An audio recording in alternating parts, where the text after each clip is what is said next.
Le Royal Opera House resplendissait de la lumière de 1000 bougies en cette soirée d'avril de 1858, chaque flamme multipliée dans les miroirs dorés qui tapissaient les murs cramoisis, transformant le théâtre en un scintillant palais du jugement où le tout Londres s'était rassemblé pour assister non seulement à la Traviata de Verdi, mais aussi à l'humiliation finale de Mademoiselle Arabella Fairfax. Elle était assise seule dans la loge sept au deuxième balcon, la colonne vertébrale rigide contre les coussins de velours rouge, ses mains gantées serrant les jumelles d'opéra en nacre si fort que ses jointures étaient devenues blanches sous la soie. La loge qui aurait dû contenir ses parents, sa jeune sœur, peut-être une tante ou deux, était visiblement vide à l'exception de sa silhouette solitaire. Un témoignage du scandale qui couvait depuis 3 semaines, depuis cette soirée fatidique au salon politique de Lady Pemberton, où Arabella avait commis le péché impardonnable de posséder et d'exprimer une opinion. L'air de l'opéra était lourd de parfums coûteux, de l'odeur écœurante des roses de serre, de l'odeur cireuse des bougies brûlant dans leurs chandeliers de cristal, et sous tout cela, l'âcre saveur métallique de sa propre peur. En bas, sur la scène, Violetta chantait l'amour et le sacrifice, la voix de la soprano s'élevant vers le plafond de peinte, ou des chérubins folâtraient dans un printemps éternel, mais Arabella n'entendait rien, car son attention était fixée avec une horrible fascination sur la silhouette qui montait maintenant le petit escalier sur le côté de la scène. Lord Thomas Gardiner, son ancien fiancé, l'homme qui l'avait courtisée pendant 6 mois avec ce qu'elle avait stupidement cru être une affection sincère, se tenait maintenant sous les projecteurs, resplendissant dans sa tenue de soirée, ses cheveux blonds, brillants comme de l'or, son beau visage arborant une expression de plaisir digne. Le chef d'orchestre avait interrompu la représentation, l'orchestre s'étant tu tandis que Lord Gardiner levait la main pour s'adresser à l'assemblée. Et Arabella sentit le monde commencer à basculer sur son axe. « C'est pour moi un grand honneur », la voix de Lord Gardiner résonna à travers le théâtre silencieux, « d'annoncer mes fiançailles avec la charmante Mademoiselle Lydia Fairfax, dont la douce nature et le comportement bienséant représentent les plus belles qualités de la féminité anglaise. » Les mots frappèrent Arabella comme des coups physiques, chacun soigneusement choisi pour blesser, car toutes les personnes présentes comprenaient le contraste implicite qui était ainsi dessiné.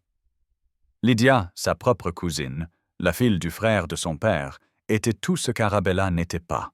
Jeune, à 19 ans, doucement docile, jolie d'une manière conventionnelle, avec des boucles dorées et des yeux bleus porcelaine, et surtout, elle n'avait jamais exprimé une opinion sur quelque chose de plus controversé que la météo. Les applaudissements qui éclatèrent furent assourdissants, un rugissement d'approbation qui sembla ébranler les fondations mêmes de l'opéra, et d'un seul homme, le public assemblé se tourna pour regarder vers la loge sept, où Arabella était assise, exposée dans sa solitude. Elle pouvait sentir leurs yeux sur elle. Des centaines de regards allant de la pitié à la jubilation, la trouvant tout seule dans la loge qui aurait dû accueillir sa famille, mais qui était vide parce que ses parents avaient refusé d'y assister, trop honteux de leur fille à la langue bien pendue pour se montrer en société. De la loge adjacente, des voix parvenaient clairement à travers la mince cloison, ne prenant même pas la peine de baisser le ton. « Pauvre Arabella Fairfax !» susurra une voix de femme pleine d'une fausse sympathie. « Être rejetée pour sa propre cousine. On dit qu'elle s'est disputée avec Lord Gardiner au sujet de l'éducation des femmes au salon de Pemberton. Pouvez-vous imaginer? Une femme qui se dispute avec son fiancé au sujet de la politique. Aucun homme ne veut d'une épouse qui se croit son égale. » Une autre voix se joignit. Masculine et dédaigneuse cette fois. À 28 ans, elle ne s'en remettra pas. Sa nature franche lui a finalement tout coûté. D'abord les fiançailles, maintenant l'estime de sa famille. J'ai entendu dire que Lord Fairfax lui-même a dit qu'elle avait fait honte à leur maison.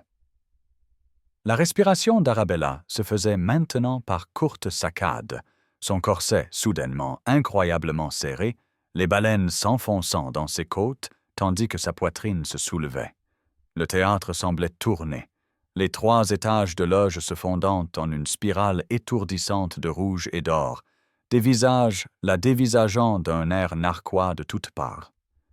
Elle avait su que ce moment viendrait, s'y était préparée depuis que les rumeurs avaient commencé à circuler, que Lord Gardiner avait reporté ses attentions sur Lydia. Mais savoir et ressentir étaient des choses très différentes. Rester assise ici, seule, pendant qu'il proclamait son amour pour sa cousine, l'entendre louer les qualités mêmes qui étaient à l'opposé de tout ce qu'Arabella était, sentir le poids du jugement de la société s'abattant sur elle comme une force physique, c'était plus qu'elle ne pouvait supporter. Sa vision commença à s'assombrir sur les bords, le gris s'insinuant comme un brouillard sur la Tamise, et elle sut avec une clarté distante qu'elle était sur le point de s'évanouir. À travers l'obscurité grandissante, elle prit conscience d'un autre regard, différent des regards moqueurs de la foule. De l'autre côté du théâtre, dans l'une des loges les plus en vue, était assis le duc de Wentworth, Frederick Wentworth, un homme à qui elle n'avait jamais parlé, mais qu'elle connaissait de réputation comme étant le célibataire le plus convoité de Londres et son reclus le plus notoire. Il la regardait avec une expression qu'elle ne parvenait pas tout à fait à déchiffrer, quelque chose d'intense et de concentré dans ses yeux gris-bleus qui semblaient voir au-delà du spectacle la femme qui se trouvait en dessous.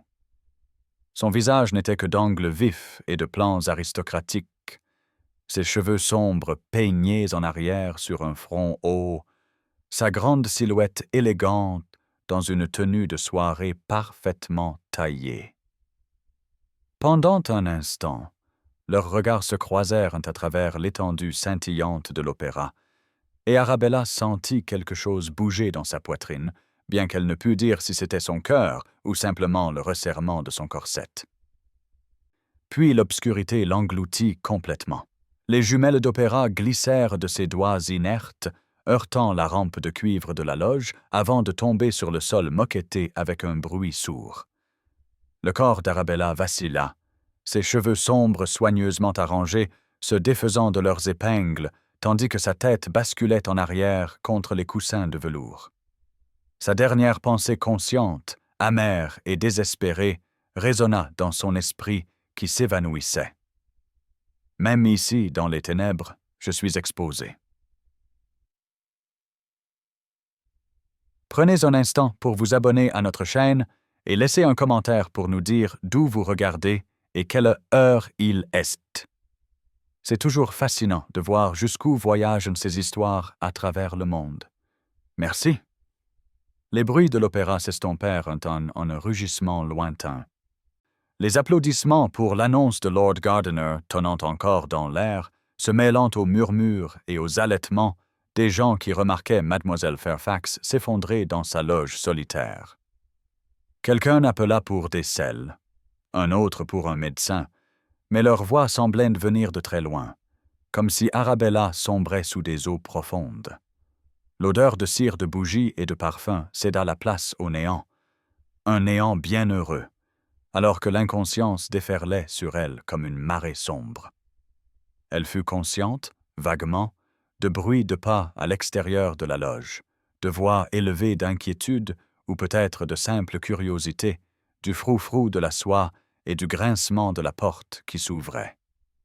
Mais elle ne pouvait se ressaisir, ne pouvait forcer ses yeux à s'ouvrir, ne pouvait rien faire d'autre que de rester là, contre les coussins, comme une poupée cassée, sa poitrine se soulevant et s'abaissant en respiration superficielle, son visage pâle comme du marbre sous la lumière dorée du gaz. Sur la scène, la représentation avait repris, l'aria de Violetta se poursuivant comme si rien ne s'était passé, car qu'était l'évanouissement d'une femme comparé au grand drame de l'opéra? Lord Gardiner était descendu de son moment de triomphe et était maintenant assis dans sa propre loge à côté de Lydia, qui avait l'air à la fois satisfaite et coupable, sa petite main reposant dans la sienne tandis qu'il regardait la scène. Autour d'eux, la société londonienne se réinstallait dans leur siège, composant déjà les lettres qu'ils écriraient demain, les visites qu'ils feraient.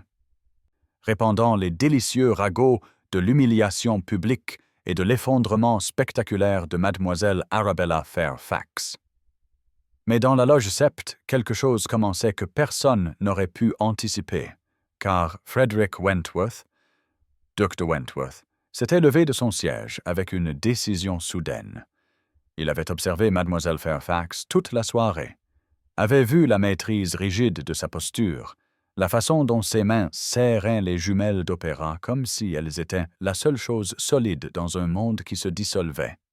Il avait assisté au salon de Lady Pemberton 3 semaines auparavant, s'était tenu au fond du salon bondé et avait écouté tandis qu'elle parlait avec une éloquence passionnée de la nécessité de l'accès des femmes à l'éducation, citant Mary Wollstonecraft et John Stuart Mill avec une égale aisance.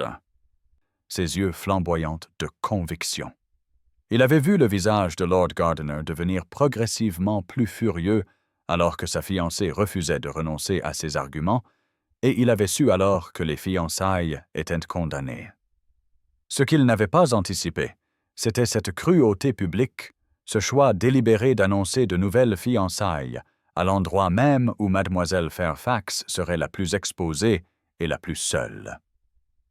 La méchanceté calculée de l'acte avait réveillé en Frederick quelque chose qu'il avait cru mort depuis longtemps, une fureur contre l'injustice qu'il avait appris à réprimer pendant ses années au Parlement, à regarder des hommes plus ou moins grands écraser ceux qui osaient défier les conventions. Mais en voyant Arabella Fairfax s'effondrer, la voyant s'affaisser comme une fleur sous un gel trop intense, il découvrit qu'il ne pouvait plus la réprimer. Il murmura une brève excuse à sa sœur Henrietta, assise à côté de lui, les yeux écarquillés d'inquiétude, puis il se mit en mouvement, quittant sa loge à grandes enjambées déterminées, sa cape de soirée tourbillonnant derrière lui. D'autres gentilshommes auraient pu envoyer un serviteur, auraient pu attendre que quelqu'un d'autre réponde à la détresse d'une dame, mais Frederick Wentworth n'avait jamais été comme les autres gentilshommes, et il n'avait aucune intention de laisser Arabella Fairfax à la tendre miséricorde des masses jacassantes, qui même maintenant se tordaient le cou pour mieux voir sa silhouette inconsciente.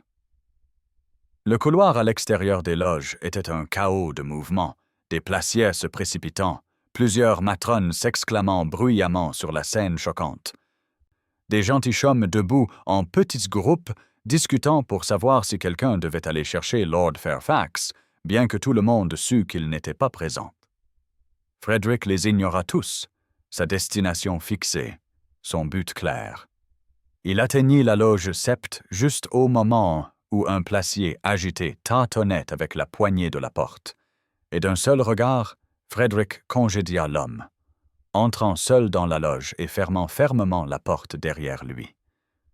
La serrure tourna avec un déclic décisif tandis qu'il empochait la clé, et enfin, dans le silence soudain, il se tourna pour regarder la femme qui avait occupé ses pensées pendant 3 semaines, la femme dont les mots avaient éveillé en lui quelque chose qu'il avait cru à jamais endormi.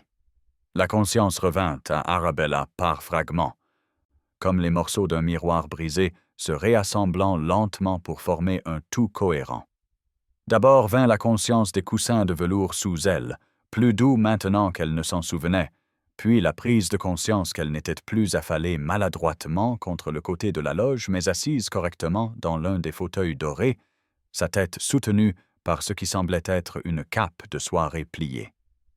L'odeur l'atteignit ensuite, du santal et autre chose, quelque chose de distinctement masculin qui tranchait avec les parfums écœurants et la cire de bougie qu'il avait submergé auparavant. Ses paupières s'entr'ouvrirent, et le monde devint net, la lumière dorée du gaz de l'opéra semblant plus faible maintenant, plus intime, et avec un sursaut d'alarme, elle réalisa qu'elle n'était plus seule. Le duc de Wentworth était agenouillé à côté de sa chaise, sa grande silhouette pliée avec une grâce surprenante, un genou touchant le sol moquetté de la loge tandis que l'autre soutenait son poids. Dans sa main, il tenait un verre d'eau en cristal, le liquide captant la lumière des bougies et projetant des reflets prismatiques sur ses traits aristocratiques. Ses yeux gris-bleus, intense et inébranlable, était fixée sur son visage avec une expression qui envoya un frisson à travers son corps déjà affaibli. Le premier instinct d'Arabella fut de se redresser d'un bond, de fuir, mais ses membres semblaient lourds et peu coopératifs, son corset toujours trop serré bien que quelqu'un ait desserré les rubans à sa gorge. « Votre grâce », réussit-elle à murmurer, sa voix rauque et tremblante. « Vous ne devriez pas être ici. » « Si nous sommes découverts, je serai totalement ruiné. » Les mots vinrent automatiquement, inculqués par des années de conditionnement social, alors même que son esprit enregistrait l'absurdité de s'inquiéter des convenances alors que sa réputation gisait déjà en lambeaux sur le sol de l'opéra. L'expression de Frederick Wentworth ne changea pas, bien que quelque chose vacillât dans ses yeux de mer d'hiver, quelque chose qui aurait pu être de l'amusement ou de la colère, elle ne pouvait le dire. Il lui tendit le verre d'une main ferme, bien qu'elle remarquât la tension dans sa mâchoire, la ligne blanche autour de ses lèvres pincées, qui parlait d'une fureur contenue avec rigidité. « Vous êtes déjà ruiné à leurs yeux, n'est-ce pas ?» dit-il calmement, sa voix un grondement sourd qui semblait résonner dans sa poitrine. Quelle est la valeur d'une société qui punit l'intelligence et récompense la conformité insipide? J'ai appris il y a longtemps que l'approbation du ton est une monnaie sans valeur. Les mots la frappèrent avec une force presque physique, non pas parce qu'ils étaient cruels, mais parce qu'ils étaient vrais, parce qu'ils donnaient voix à des pensées qu'elle avait nourries en secret pendant des années, mais n'avait jamais osé dire à voix haute. Elle prit le verre de ses doigts, tremblant, leurs mains ne se touchant pas tout à fait bien, qu'elle sentit la chaleur de sa peau à travers ses gants. Tandis qu'elle portait l'eau à ses lèvres, désespérément assoiffée, elle le regardait par-dessus le bord du verre, essayant de comprendre ce qui se passait. Le duc de Wentworth était agenouillé dans sa loge d'opéra, l'avait d'une manière ou d'une autre déplacé du sol à la chaise, avait verrouillé la porte. Remarqua-t-elle maintenant, avec une nouvelle vague de panique, et la regardait non pas avec pitié ou dérision, mais avec quelque chose qui ressemblait remarquablement à de l'admiration.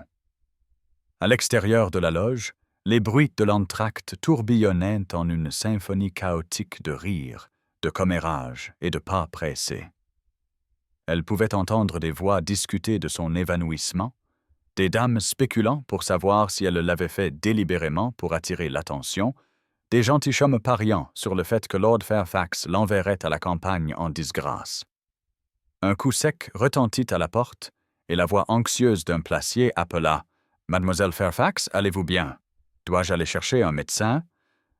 Frederick ne tourna même pas la tête, son regard restant fixé sur le visage d'Arabella, alors qu'il ignorait complètement l'interruption. Au bout d'un moment, les pas se retirèrent, bien qu'elle pût entendre le placier marmonner à quelqu'un à propos de portes verrouillées et de convenances. « Je les ai vus vous encercler comme des corbeaux, mademoiselle Fairfax, » dit Frederick, sa voix toujours calme mais portant un tranchant assez vif pour couper. « Je ne leur permettrai pas de dépecer vos os alors que vous respirez encore. » Arabella posa le verre sur la petite table à côté de la chaise, avec un déclic qui sembla trop fort dans l'espace confiné. La loge paraissait plus petite maintenant qu'ils y étaient tous les deux, plus intime, les murs se resserrant jusqu'à ce que le monde semble s'être contracté à cette seule cage dorée suspendue au-dessus de la scène vide. En bas, le rideau était tiré pour l'entracte, créant une étrange sensation de suspension, comme si le temps lui-même s'était arrêté. « Pourquoi vous souciez-vous de ce qui m'arrive ?» demanda-t-elle, et fut fière que sa voix sortît plus forte maintenant, moins tremblante. « Nous n'avons même jamais été présentés correctement. » C'était vrai. Ils évoluaient dans des cercles sociaux qui se chevauchaient, mais étaient distincts. Elle, simple fille de gentilhomme, tandis qu'il était duc, l'un des hommes les plus puissants d'Angleterre, recherché par toutes les mères marieuses avec une fille à caser et pourtant restant résolument célibataire à 36 ans. Elle ne le connaissait que de réputation, avait entendu des murmures sur son génie au Parlement, ses vastes domaines, sa préférence pour les activités intellectuelles plutôt que sociales, mais ils n'avaient jamais échangé un seul mot. Frederick leva la main et commença à retirer ses gants de soirée, décollant le cuir souple de ses longs doigts avec une précision délibérée. Le geste était d'une intimité choquante, le genre de choses qu'un homme faisait en privé, pas en compagnie, et Arabella sentit la chaleur monter à ses joues en le regardant. Quand ses mains furent nues, il lui en offrit une, paume vers le haut, une invitation plutôt qu'un ordre. « Permettez-moi de vous aider à vous asseoir correctement, » dit-il. « Vous êtes encore pâle et je crains que vous ne vous évanouissiez à nouveau si vous bougez trop vite. » Elle n'hésita qu'un instant avant de placer sa main gantée dans sa main nue, sentant la chaleur de sa peau à travers la fine soie. Sa poigne était ferme mais douce alors qu'il l'aidait à se repositionner dans la chaise, ajustant la cape derrière sa tête pour qu'elle puisse s'asseoir plus droite. Quand il fut satisfait de sa position, il se rassit sur ses talons, mais ne relâcha pas sa main, et elle découvrit qu'elle ne voulait pas qu'il le fasse. « J'ai entendu chaque mot que vous avez prononcé au salon de Lady Pemberton il y a 3 semaines, » dit-il, et il y avait maintenant quelque chose dans sa voix qu'elle n'avait pas entendu auparavant, quelque chose de brut et d'honnête qui traversait toutes les couches de réserve aristocratique. Votre plaidoyer pour l'accès des femmes à l'éducation universitaire était le discours le plus convaincant que j'ai entendu en une décennie de sessions parlementaires. Gardiner est un imbécile qui n'a jamais mérité votre génie. Un sourire sombre courba ses lèvres, transformant ses traits austères en quelque chose de presque dangereux. Arabella le dévisagea, son esprit luttant pour traiter cette révélation. Il avait été là, au salon, l'avait entendu parler. Elle essaya de se souvenir de la foule ce soir-là, des visages qu'il avait observés alors qu'elle se tenait dans le salon de Lady Pemberton et osait affirmer que les femmes possédaient la même capacité d'apprentissage que les hommes, que leur refuser l'éducation était un crime contre la moitié de l'humanité. Elle avait été si concentrée sur l'articulation de ses arguments, sur la réponse aux objections que Lord Gardiner et d'autres avaient soulevées, qu'elle n'avait pas prêté attention à qui d'autre aurait pu écouter. Le souvenir de cette soirée était gravé dans son esprit, non seulement pour l'exaltation intellectuelle qu'elle avait ressentie en exprimant enfin ses convictions, mais aussi pour ce qui avait suivi, la fureur froide dans les yeux de Lord Gardiner, la façon dont il l'avait raccompagnée chez elle dans un silence glacial, la lettre qui était arrivée 2 jours plus tard, rompant leur fiançailles, au motif d'une incompatibilité de tempérament. « Vous étiez là, » dit-elle, et ce n'était pas tout à fait une question. « Je ne vous ai pas vu. »« Je me tenais au fond, » répondit Frederick, son pouce décrivant de petits cercles contre sa paume dans un geste dont elle soupçonnait qu'il n'était même pas conscient. J'avais été entraîné à l'événement par ma sœur Henrietta, qui insiste pour essayer de me civiliser en me forçant à aller en société. J'étais prête à m'ennuyer au-delà de toute mesure. Au lieu de cela, je vous ai regardé vous tenir devant une salle pleine d'hommes, déterminés à vous rejeter et refuser d'être rabaissés. Vous avez cité Wollstonecraft et Mill, vous avez cité des statistiques sur les taux d'alphabétisation et la productivité économique. Vous avez avancé des arguments logiques que personne ne pouvait réfuter. Alors ils ont attaqué votre féminité, votre bienséance, votre droit même d'avoir une opinion. Et malgré tout, vous n'avez pas reculé. Ses yeux s'étaient assombris, le gris-bleu s'intensifiant pour ressembler à des nuages d'orage sur l'océan. J'ai assisté à d'innombrables débats parlementaires où des esprits inférieurs aux vôtres pérorent pendant des heures sur des sujets qu'ils comprennent à peine, et ils sont célébrés pour leur éloquence tandis que vous êtes punis pour votre intelligence. C'est une obscénité. Arabella sentit des larmes lui piquer les yeux, non pas de tristesse mais du soulagement choquant d'être vue, vraiment vue, peut-être pour la première fois de sa vie. Ses parents l'aimaient. Elle n'en doutait pas, mais ils avaient toujours considéré son esprit vif et ses habitudes de lecture voraces comme des obstacles à surmonter, des problèmes à gérer plutôt que des dons à célébrer. Lord Gardiner avait d'abord semblé charmé par son esprit, mais était rapidement devenu plein de ressentiment quand il avait réalisé qu'elle ne se contenterait pas de répéter ses opinions. Et la société dans son ensemble avait rendu son jugement clair ce soir, applaudissant son remplacement par une version plus jeune, plus jolie et plus docile. Mais voici que le duc de Wentworth, un homme à qui elle n'avait jamais parlé, lui disait que son intelligence n'était pas un défaut, mais une vertu, que son refus de se taire n'était pas honteux, mais admirable. « S'il vous plaît, mademoiselle Fairfax, » dit-il doucement, et elle réalisa qu'elle avait commencé à se lever de la chaise, son corps se préparant instinctivement à fuir cette intimité qui semblait trop brute, trop dangereuse. « Donnez-moi 5 minutes. Si après cela vous souhaitez toujours affronter les vautours dehors, je déverrouillerai la porte moi-même. » Sa main tenait toujours la sienne, chaude et solide, une ancre dans le chaos de ses émotions tumultueuses. Elle se laissa retomber dans la chaise, son corps prenant la décision avant que son esprit ne puisse suivre, et hocha la tête. La lumière des bougies dans la loge vacilla, alors qu'un courant d'air quelque part faisait danser les flammes, projetant des ombres fugitives sur les murs, sur son visage, cachant et révélant tour à tour l'intensité de son expression. Autour d'eux, l'opéra bourdonnait de l'activité de l'entracte, des centaines de personnes riant, bavardant et buvant du champagne, complètement inconscientes de la scène qui se déroulait dans la loge Sept. « 5 minutes, » accepta-t-elle, sa voix à peine plus haute qu'un murmure. « Mais vous devez me dire pourquoi. Pourquoi vous êtes ici? Pourquoi vous avez verrouillé la porte? Pourquoi vous vous souciez d'une femme qui est, comme vous l'avez dit vous-même, déjà ruinée? » Frederick relâcha sa main et se rassit sur ses talons, l'étudiant avec cette même concentration inébranlable qui lui donnait l'impression qu'il pouvait voir jusqu'au fond de son âme.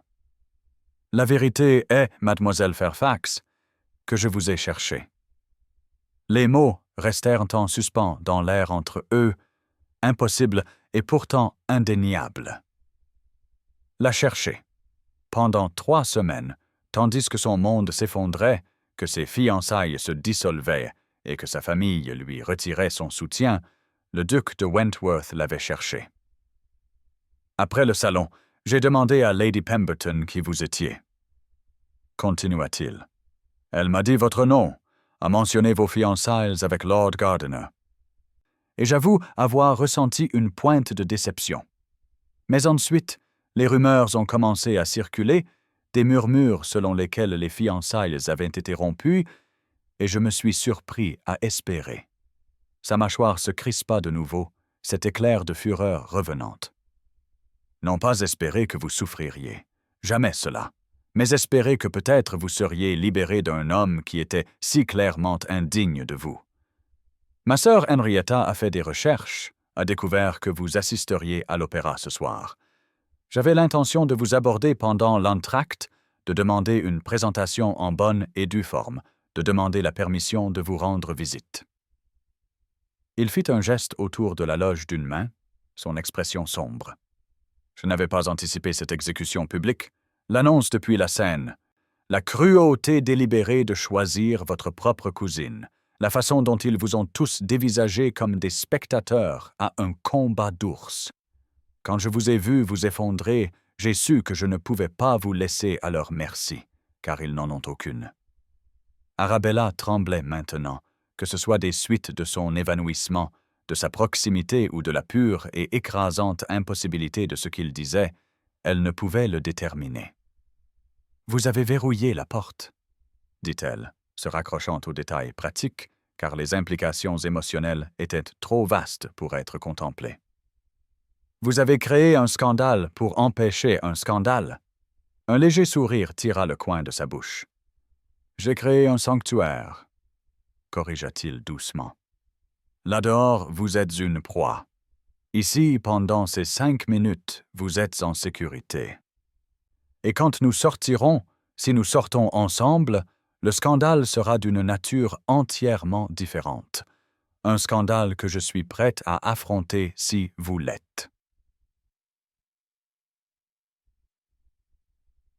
Elle sonda son visage, cherchant le moindre signe de tromperie, de pitié, ou de cette chevalerie mal avisée qui les condamnerait tous les deux, mais ne trouva qu'une détermination inébranlable et autre chose, quelque chose qui ressemblait à de l'espoir.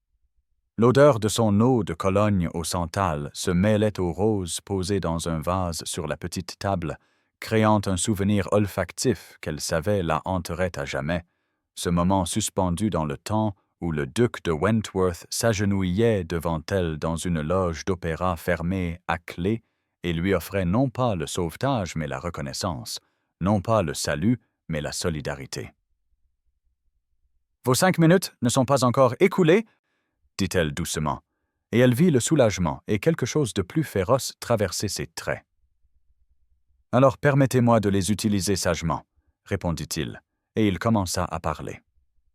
L'opéra avait repris au-delà des murs de la loge Sept, l'orchestre enflant avec les premières notes de l'acte II, et à travers la cloison dorée, Arabella pouvait entendre Violetta commencer son aria « Addio del passato » adieu au passé, la voix de la soprano s'élevant en une plainte déchirante pour des rêves qui ne se réaliseraient jamais, pour une vie qui s'échappait comme de l'eau entre des doigts désespérés.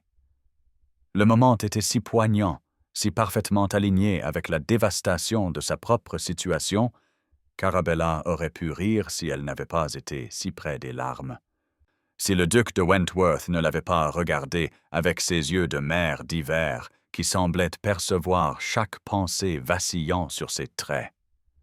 Elle regarda, fascinée, Frederick changer de position avec un soin délibéré, passant de sa position accroupie précédente à un agenouillement complet devant sa chaise, un genou puis l'autre touchant le sol moquetté de la loge, jusqu'à ce que sa grande silhouette soit pliée dans une posture de supplication qui envoya une onde de choc à travers son corps comme un éclair dans l'eau. Aucun homme ne s'était jamais agenouillé devant elle, sauf dans la moquerie d'une danse de campagne, et même alors seulement brièvement, un mouvement prescrit dans la chorégraphie formelle de la cour. C'était tout autre chose.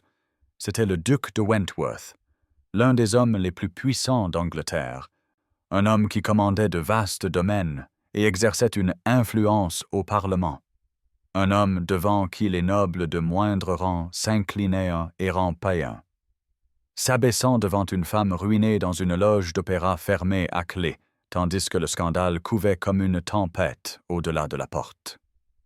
Ses mains reposaient sur son genou, soigneusement positionnées là où elle pouvait les voir, ne faisant aucun mouvement pour l'atteindre sans permission, et la retenue de ce geste en disait long sur le contrôle qu'il exerçait sur lui-même. Les doigts d'Arabella se tordaient sur ses genoux, la soie de ses gants se plissant et se lissant, tandis que ses mains trahissaient dans le tumulte que son visage luttait pour dissimuler. Chaque instinct lui criait de fuir, d'ouvrir de force la porte verrouillée et de courir loin de cette intimité impossible. De la façon dont il la regardait, comme si elle était quelque chose de précieux plutôt que quelque chose d'abîmé. Mais une autre partie d'elle, la partie qui s'était tenue dans le salon de Lady Pemberton et avait refusé de se taire, la partie qui avait serré ses jumelles d'opéra et enduré les regards d'1 millier d'yeux jugeurs. Cette partie voulait désespérément rester, entendre ce qu'il dirait ensuite, comprendre à quel possible dessein pouvait servir le fait que le duc de Wentworth soit agenouillé devant elle comme un suppliant devant un autel. « Je suis agenouillé, mademoiselle Fairfax, » dit Frederick, sa voix basse et intense, « parce que la société a passé votre vie entière à vous forcer à vous diminuer. Je ne vous dominerai pas de ma hauteur en vous demandant ce que je suis sur le point de vous demander. » Les mots la frappèrent comme un coup physique, non pas parce qu'ils étaient durs, mais parce qu'ils étaient vrais, parce qu'il avait articulé quelque chose qu'elle n'avait jamais tout à fait mis en mots elle-même, la pression constante d'être plus petite, plus silencieuse, moins intelligente, moins opiniâtre, moins tout ce qui faisait d'elle ce qu'elle était. Elle avait passé 28 ans à se plier en forme qui s'adapteraient au salon et aux salles de bal, à tailler les parties d'elle-même que la société jugeait excessives, et cela n'avait toujours pas été suffisant. Elle avait toujours été jugée insuffisante, inadéquate, trop, malgré tous ses efforts pour être moins. « Que pourriez-vous bien me demander ?» s'entendit-elle dire, et fut surprise de voir à quel point sa voix était haletante, jeune et incertaine. « Je n'ai plus rien. Ma réputation, mes fiançailles, l'estime de ma famille, tout est parti. » Elle fit un vague geste vers la porte, vers le monde au-delà où son nom était sans doute traîné dans la boue des commérages de Londres, où Lord Gardiner et la douce et docile Lydia étaient félicités pour leur excellent mariage, où ses parents recevaient probablement des condoléances pour leur fille, difficiles comme si elle était morte, plutôt que d'avoir simplement échoué à se conformer. Que pouvait bien vouloir le duc de Wentworth d'une femme qui n'avait rien à offrir, qui était une marchandise avariée sur le marché du mariage, qui n'apporterait que scandale à toute association. « Vous avez votre esprit, » dit Frederick, et la certitude dans sa voix lui coupa le souffle. « Vos convictions, votre courage, ce ne sont pas rien, c'est tout. » Il fit une pause. Ses yeux gris-bleu ne quittant jamais son visage, et elle pouvait le voir se préparer pour ce qui allait suivre, pouvait voir la tension dans ses épaules, le serrage de sa mâchoire. « Je suis agenouillé parce que je souhaite demander la permission de vous courtiser. Ouvertement. Devant tout Londres. » Les mots restèrent en suspens dans l'air entre eux, impossibles et cristallins, et pendant un long moment, Arabella ne put que le regarder fixement. La courtiseur. Ouvertement. Devant tout Londres. Le duc de Wentworth, le célibataire le plus convoité d'Angleterre, l'homme qui avait rejeté d'innombrables jeunes femmes belles et bien connectées, voulait la courtiser. Elle, la scandaleuse, franche et ruinée mademoiselle Arabella Fairfax. Un rire monta de sa poitrine, mi-hystérie, mi-incrédulité, s'échappant de ses lèvres avant qu'elle ne puisse l'arrêter. « Vous êtes fou !» dit-elle en secouant la tête, comme si elle pouvait physiquement déloger l'absurdité de ce qu'il proposait. « Votre grâce, vous êtes le célibataire le plus recherché d'Angleterre. Vous pourriez avoir n'importe quelle femme, jeune, belle, bien élevée. Pourquoi vous enchaîneriez-vous au scandale pour quelqu'un comme moi? Quelqu'un qui se dispute sur la politique et cite la philosophie et ne semble pas pouvoir garder ses opinions pour elle, peu importe combien de fois on lui dit qu'un tel comportement est inconvenant. Quelqu'un qui a 28 ans, qui est franche et qui vient d'être publiquement humilié par sa propre cousine. Le catalogue de ses défauts semblait sans fin. Chacun un poids qu'elle avait porté si longtemps qu'elle avait presque oublié qu'ils étaient censés être des défauts plutôt que de simples faits de son existence. L'expression de Frederick ne changea pas, bien que quelque chose s'adoucit autour de ses yeux, quelque chose qui aurait pu être de la tendresse ou de la compréhension. « Je ne veux pas de n'importe quelle femme, » dit-il calmement. « Je veux la femme qui s'est tenue dans le salon de Lady Pemberton et a soutenu que l'intelligence n'a pas de sexe, qui a cité Mary Wollstonecraft et John Stuart Mill dans la même phrase, qui m'a fait sentir, pour la première fois en une décennie de conversation de salon, que je n'étais pas seul à voir les absurdités du monde. » Ses mains restèrent sur son genou, mais elle pouvait voir la tension dans ses doigts, la façon dont il s'enfonçait dans le tissu de son pantalon de soirée, comme s'il se retenait physiquement de l'atteindre. J'ai passé des années à regarder des hommes d'un intellect inférieur pontifier sur des sujets qu'ils comprennent à peine, tandis que des femmes brillantes sont forcées de sourire, d'acquiescer et de prétendre qu'elles n'ont pas de pensée propre. J'ai vu la société célébrer la médiocrité chez les hommes, tout en punissant l'excellence chez les femmes. Et j'ai été complice de cela par mon silence, par mon retrait du monde social, par mon refus de contester le statu quo. Mais ensuite je vous ai entendu parler, et quelque chose en moi, quelque chose que je croyais mort il y a des années, quand j'ai perdu mon père et hérité d'un titre que je n'ai jamais voulu, ce quelque chose s'est réveillé. » Des larmes se formaient maintenant dans les yeux d'Arabella, brouillant sa vision de sorte que la silhouette agenouillée de Frédéric semblait vaciller à la lueur des bougies, comme un mirage qui pourrait disparaître si elle clignait des yeux. « Vous vous enchaîneriez au scandale pour une femme à qui vous n'avez même jamais parlé, » murmura-t-elle, et c'était ce qui se rapprochait le plus de lui demander pourquoi, vraiment pourquoi, non pas les arguments intellectuels, mais la vérité émotionnelle sous-jacente. Qu'est-ce qui pouvait bien motiver une telle folie, une telle volonté de bouleverser toute sa vie pour quelqu'un qu'il ne connaissait pas? Parler, non, reconnut Frédéric. Et maintenant il y avait quelque chose de brut dans sa voix, quelque chose de sans défense qui fit se serrer son cœur dans sa poitrine. « Mais je vous ai écouté, et je découvre que je ne peux pas m'arrêter. Depuis 3 semaines, je n'ai pensé à rien d'autre, à la façon dont vous vous teniez là, refusant d'être intimidé, à la passion dans votre voix quand vous parliez des femmes privées d'éducation, à la logique de vos arguments que personne ne pouvait réfuter.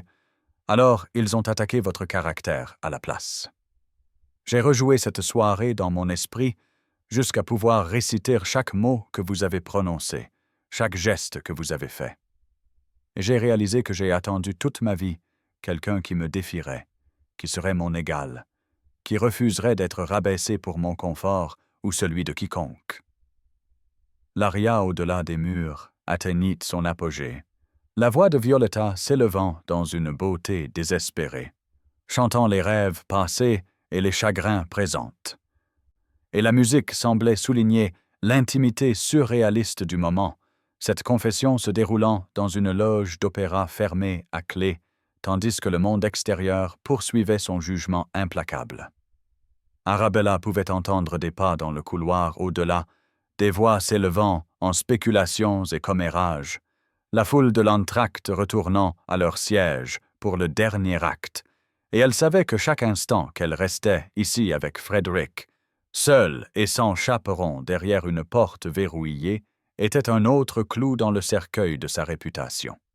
Et pourtant, elle ne pouvait se résoudre à s'en soucier, pas quand il était agenouillé devant elle comme un dévot devant un sanctuaire, pas quand il lui offrait quelque chose qu'elle n'avait jamais osé espérer. La reconnaissance de sa valeur exactement telle qu'elle était, plutôt que telle que la société l'exigeait. Elle étudia son visage, cherchant la moindre trace de tromperie, de pitié ou de chevalerie mal avisée, cherchant la fissure dans son sang-froid qui révélerait que tout cela n'était qu'une blague élaborée ou un rêve fiévreux. Mais son expression resta ferme, ouverte, vulnérable d'une manière qu'elle soupçonnait peu de gens de voir chez le duc de Wentworth, et dans ses yeux, elle vit non pas de la pitié mais de la fureur, la même rage contrôlée qu'elle avait entrevue plus tôt quand il parlait de les voir l'encercler comme des corbeaux. Il était en colère pour elle, en colère contre une société qui punissait l'intelligence et le courage, en colère contre Lord Gardiner pour sa cruauté publique, en colère contre un monde qui l'avait forcé à passer 28 ans à se diminuer. Et sous la colère, à peine visible mais indubitable une fois qu'elle l'eut reconnue, il y avait quelque chose qui ressemblait remarquablement à de l'espoir. « Je ne comprends pas, » dit finalement Arabella, sa voix tremblante. « Vous parlez de m'écouter comme si c'était une révélation, mais des hommes m'ont écouté avant. Ils ont écouté et puis ils m'ont dit que j'étais trop franche, trop opiniâtre, trop intense. Lord Gardiner m'a écouté pendant 6 mois et a ensuite décidé qu'il préférait ma cousine qui n'exprime jamais une opinion plus forte qu'une préférence pour les roses plutôt que les lys. Qu'est-ce qui vous rend différent? Qu'est-ce qui vous fait croire que vous ne vous lasserez pas de mes arguments? Que vous ne souhaiterez pas finalement une épouse plus silencieuse et plus docile? » Le mot « épouse » lui avait échappé avant qu'elle ne puisse l'arrêter, présomptueux et révélateur, et elle sentit la chaleur monter à ses joues. Les lèvres de Frédéric se courbèrent en un léger sourire, non pas moqueur mais sincère, comme si son lapsus lui avait plu plutôt que de les embarrasser tous les deux. « Qu'est-ce qui me rend différent ?» répéta-t-il lentement, considérant la question avec le sérieux qu'elle méritait. « Je suppose que la réponse est que je ne veux pas être à l'aise, mademoiselle Fairfax. J'ai été à l'aise pendant des années, entouré de gens qui sont d'accord avec tout ce que je dis, qui traitent mes paroles comme si elles étaient descendues d'en haut simplement parce que j'ai un titre, de la richesse et du pouvoir. C'est suffocant, c'est destructeur pour l'âme. Cela a fait de moi quelqu'un que je reconnais à peine, quelqu'un qui se cache dans ses domaines et évite la société, parce qu'il ne peut supporter une conversation insipide de plus sur le temps ou les dernières modes. Mais quand je vous ai entendu parler, quand je vous ai vu refuser de reculer, alors même que la salle se retournait contre vous, j'ai ressenti quelque chose que je n'avais pas ressenti depuis des années. Je me suis senti vivant. Il bougea légèrement, ajustant sa position sans se lever, se maintenant à son niveau des yeux, se maintenant dans cette posture de supplication qui transformait cette conversation d'une simple requête en quelque chose de sacré.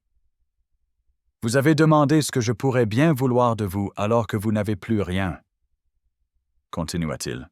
« Mais vous avez tout faux, mademoiselle Fairfax. Vous pensez que votre réputation est détruite, et peut-être que selon les normes étroites de la société, elle l'est.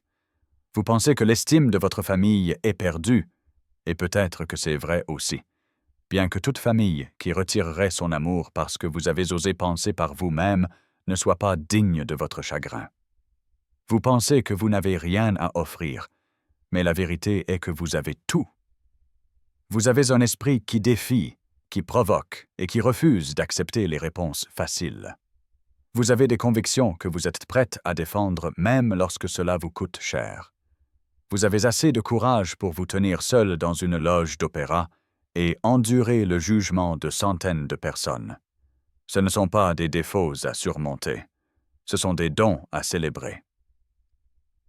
Et je veux passer ma vie à les célébrer, si vous me le permettez. » La lumière des bougies vacilla de nouveau, projetant des ombres dansantes sur ses traits, et Arabella réalisa que la loge était devenue un confessionnal, un espace sacré séparé du monde ordinaire, où la vérité pouvait être dite sans les masques et les performances habituelles que la société exigeait. Dehors, le scandale couvait. Les gens spéculaient sur ce qui se passait derrière la porte verrouillée de la loge Sept. Les réputations étaient déchiquetées et réassemblées dans les moulins à rumeurs de Londres.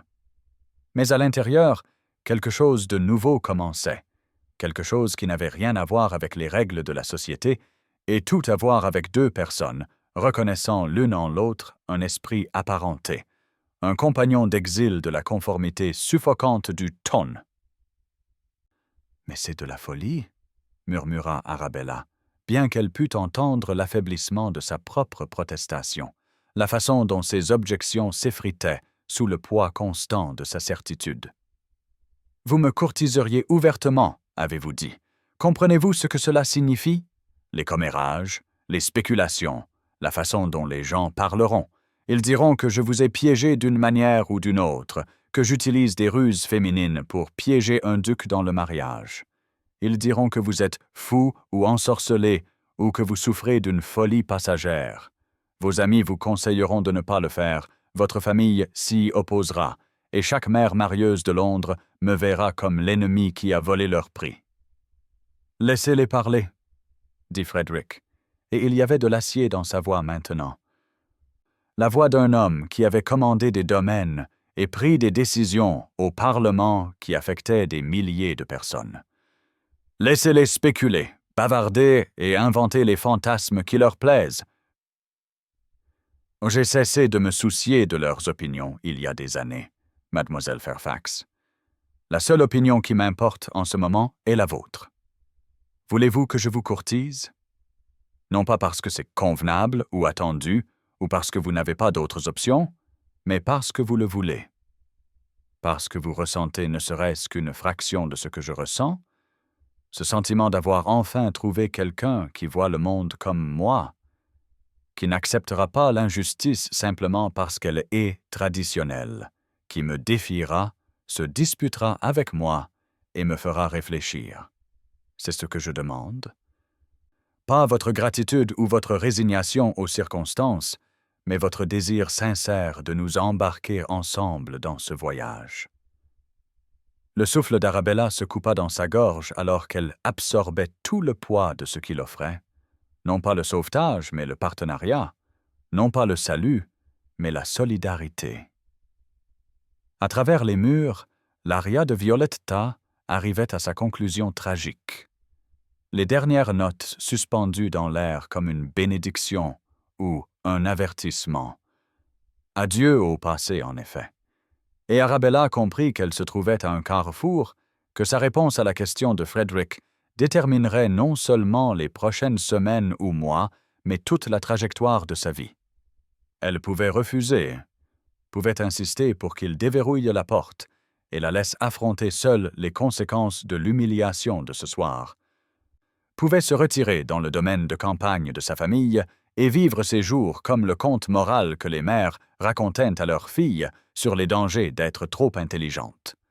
Ou elle pouvait prendre la main qu'il lui offrait, pouvait entrer dans ce scandale impossible et en faire quelque chose de transformateur, pouvait cesser de s'excuser pour son intelligence et commencer à la célébrer.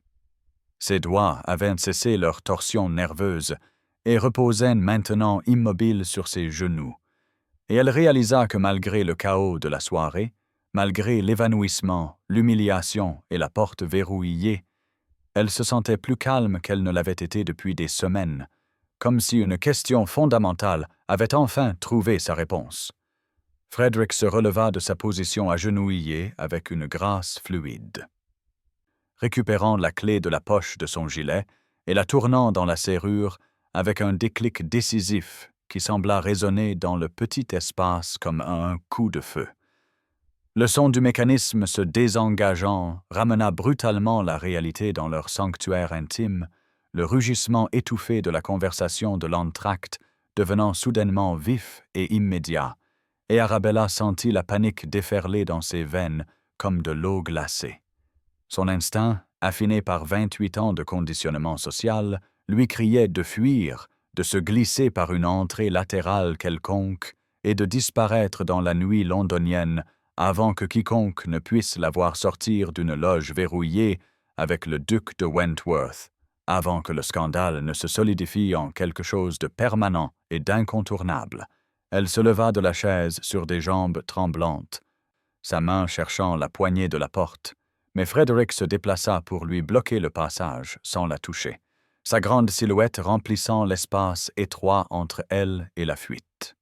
« Vous pouvez partir seul par l'entrée latérale, » dit-il calmement, sa voix ferme malgré l'intensité qui brûlait dans ses yeux gris-bleus. « Ou vous pouvez marcher avec moi jusqu'à ma loge, où ma sœur attend, et vous asseoir avec ma famille pour le dernier acte. Le choix vous appartient entièrement, mademoiselle Fairfax. Je ne vous forcerai pas, mais je vous dirai ceci. Si vous partez maintenant, vous partirez seul, et ils interpréteront votre départ solitaire comme de la honte, comme un aveu que quelque chose d'illicite s'est produit ici. Mais si vous prenez mon bras, si vous franchissez ces portes avec moi et vous asseyez dans la loge la plus en vue de ce théâtre, vous ferez une déclaration que vous n'avez rien à vous reprocher, que vous choisissez de vous associer avec moi aussi ouvertement que je choisis de m'associer avec vous. » Les mots restèrent en suspens entre eux comme un défi et une invitation.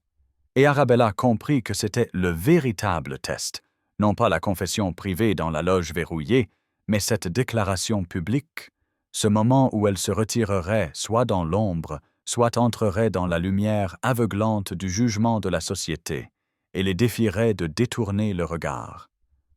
Tout son corps tremblait maintenant, la peur et l'exaltation se livrant bataille dans sa poitrine jusqu'à ce qu'elle puisse à peine respirer. Mais sous la terreur se trouvait autre chose. Quelque chose qui grandissait depuis que Frederick s'était agenouillé pour la première fois devant elle et lui avait dit que son esprit, son courage et ses convictions étaient tout. C'était de l'épuisement, un épuisement profond. Hélas, le poids accumulé des années passées à se diminuer, à se faire plus petite plus silencieuse et moins menaçante, à s'excuser pour son intelligence, à cacher ses opinions et à prétendre être quelque chose qu'elle n'était pas.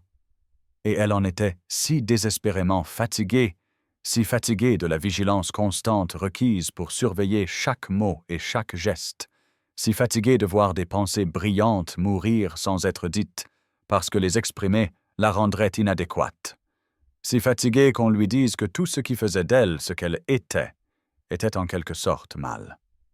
Frederick attendait, son bras pas encore tendu mais prêt, son expression patiente, et elle réalisa qu'il comprenait exactement ce qu'il lui demandait, que ce n'était pas un geste galant irréfléchi, mais un choix délibéré de lui offrir un chemin différent. « Prenez mon bras », s'entendit-elle dire, et sa voix sortit plus forte qu'elle ne l'avait prévu, claire et certaine malgré le tremblement de ses membres. « J'en ai assez de me cacher. » Le sourire qui illumina le visage de Frederick fut comme un lever de soleil après une longue nuit, transformant ses traits austères en quelque chose de radieux, et il lui tendit le bras avec une petite révérence qui réussit à être à la fois formelle et intime. Elle posa sa main gantée sur sa manche, sentant la chaleur solide de son bras sous le tissu fin de son habit de soirée. Et ensemble ils se tournèrent pour faire face à la porte. Il l'ouvrit, et toute la force de la reine sociale de l'opéra déferla sur eux comme une vague, le bruit, la lumière, et des centaines d'yeux se tournant comme un seul homme pour assister à la sortie du duc de Wentworth de la loge Sept avec la ruinée Mademoiselle Arabella Fairfax à son bras. Le grand couloir qui faisait le tour du deuxième balcon était bondé de la foule de l'entracte, des dames en soie et satin de toutes les couleurs, des bijoux scintillant aux gorges, aux poignets et dans des coiffures élaborées, des gentilshommes en sévère tenue de soirée noire, qui, d'une certaine manière, accentuaient plutôt qu'atténuaient leur démonstration ostentatoire de richesse et de statut. L'air était lourd de parfums coûteux.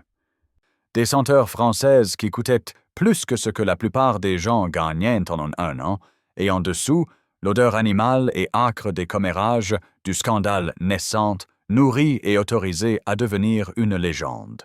Toutes les têtes se tournèrent, toutes les conversations s'arrêtèrent au milieu d'une phrase, et les murmures commencèrent comme le vent dans les feuilles sèches, bruissant et grandissant jusqu'à devenir un rugissement.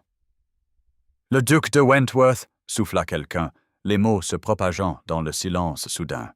« Avec Arabella Fairfax, mais elle est ruinée. » Une autre voix, plus forte, moins soucieuse de discrétion. Ils étaient enfermés ensemble dans cette loge pendant près de 20 minutes. Que pouvait-il bien se passer? Et puis, de quelque part dans la foule, un ton entièrement différent. Peut-être que sa grâce voit quelque chose que nous avons tous manqué. Frederick resta totalement immobile un instant, laissant la foule absorber la scène, laissant leur choc s'enregistrer et leurs spéculations commencer.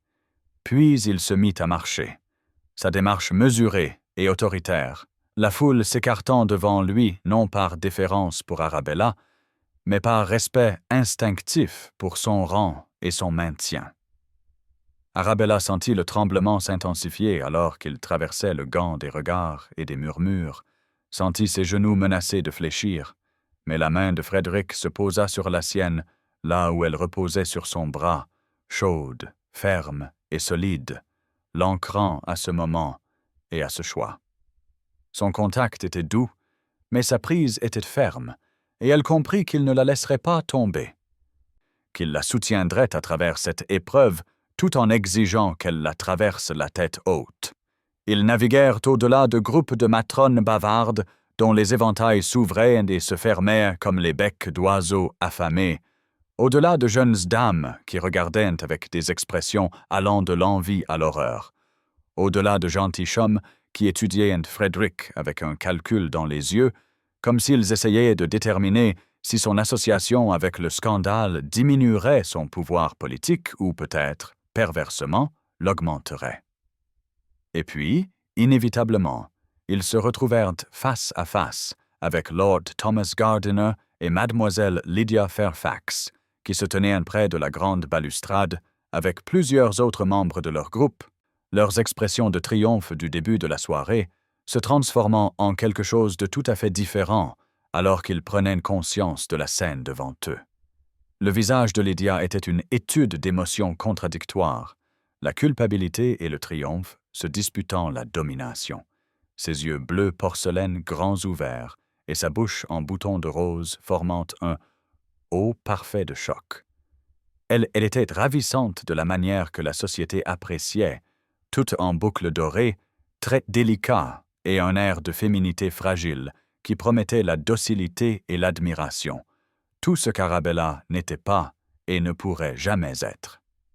Mais en la regardant maintenant, Arabella ne ressentit aucune envie, seulement une pitié lointaine pour une fille à qui on avait appris que sa valeur résidait entièrement dans le fait d'être inoffensive, de ne jamais contester, questionner ou exiger plus que le rôle étroit que la société lui avait prescrit. La réaction de Lord Gardiner fut beaucoup moins ambiguë, son beau visage rougissant de rage et d'embarras, sa mâchoire se serrant si fort qu'Arabella pouvait voir le muscle tressaillir sous sa peau. Il fit un pas en avant comme pour leur barrer le chemin, la main à moitié levée en signe de protestation ou peut-être de commandement, mais Frederick continua simplement à marcher avec une telle autorité calme que Gardiner fut forcé de s'écarter ou d'être traversé. Au dernier moment, cependant, Frederick s'arrêta, se tournant pour faire face à l'homme qui avait humilié Arabella si publiquement 1 heure plus tôt. Et quand il parla, sa voix porta clairement dans le couloir. Parfaitement calibrée pour être entendue par les dizaines de témoins qui étaient devenus totalement silencieux pour ne pas perdre un mot. « Gardiner », dit Frederick, son ton cordial mais avec un fil de glace sous la politesse. « Je dois vous remercier pour votre spectaculaire manque de jugement. Vous avez sauvé Mademoiselle Fairfax d'une vie de sous-estimation. » Les mots frappèrent comme une gifle, livrés avec une telle précision et une telle clarté publique qu'il ne pouvait y avoir aucune méprise sur leur intention. Et Arabella regarda le visage de Lord Gardiner passer du rouge au blanc, puis à un violet marbré qui suggérait qu'il était au bord de l'apoplexie. « Votre grâce », balbutia-t-il, son éloquence habituelle l'abandonnant face à la démolition calme de Frederick. « Vous ne pouvez sûrement pas vouloir vous associer avec. » Il fit un vague geste vers Arabella, comme si sa simple présence défiait toute description, comme si elle était une créature exotique et peut-être dangereuse, qui s'était égarée par erreur dans la bonne société.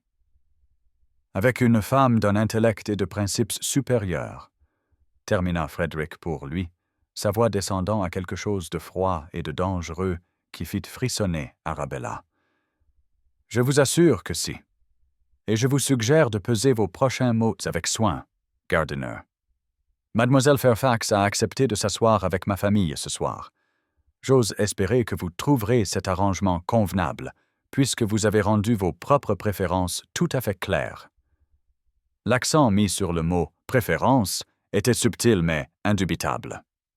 Un rappel que Gardiner avait publiquement choisi Lydia et n'avait donc aucune légitimité pour s'opposer au choix de compagne de Frederick. La foule autour d'eux s'était rapprochée maintenant, ne faisant même plus semblant de ne pas écouter, leur visage avide du frisson d'assister à une confrontation entre 2 hommes puissants au sujet d'une femme qui, en toute logique, aurait dû se retirer honteusement. Mais Arabella ne se retirait pas. Elle se tenait droite et grande à côté de Frederick, sa main toujours sur son bras, le menton levé au mépris de toutes les attentes. Elle pouvait voir les calculs se dérouler derrière les yeux de Gardiner, la prise de conscience que défier le duc de Wentworth en public serait un suicide social et peut-être politique, que quoi qu'il se soit passé dans la loge Sept, le choix de Frederick de revendiquer Arabella si ouvertement signifiait que s'opposer à lui entraînerait des conséquences que Gardiner n'était pas prêt à affronter. Le moment s'étira, tendu comme un fil, puis Gardiner recula avec une révérence saccadée qui traduisait une fureur à peine contenue. « Votre grâce, » dit-il entre ses dents serrées. « Mademoiselle Fairfax. » Et puis il tourna les talons et s'éloigna d'un pas raide, entraînant la pauvre Lydia avec lui, ses boucles dorées rebondissant, alors qu'elle jetait un dernier regard confus par-dessus son épaule à la cousine qu'elle avait supplantée et au duc qui venait de réécrire tout le récit de la soirée. La foule éclata en murmures dès que Gardiner fut hors de portée de voix, la spéculation atteignant son paroxysme.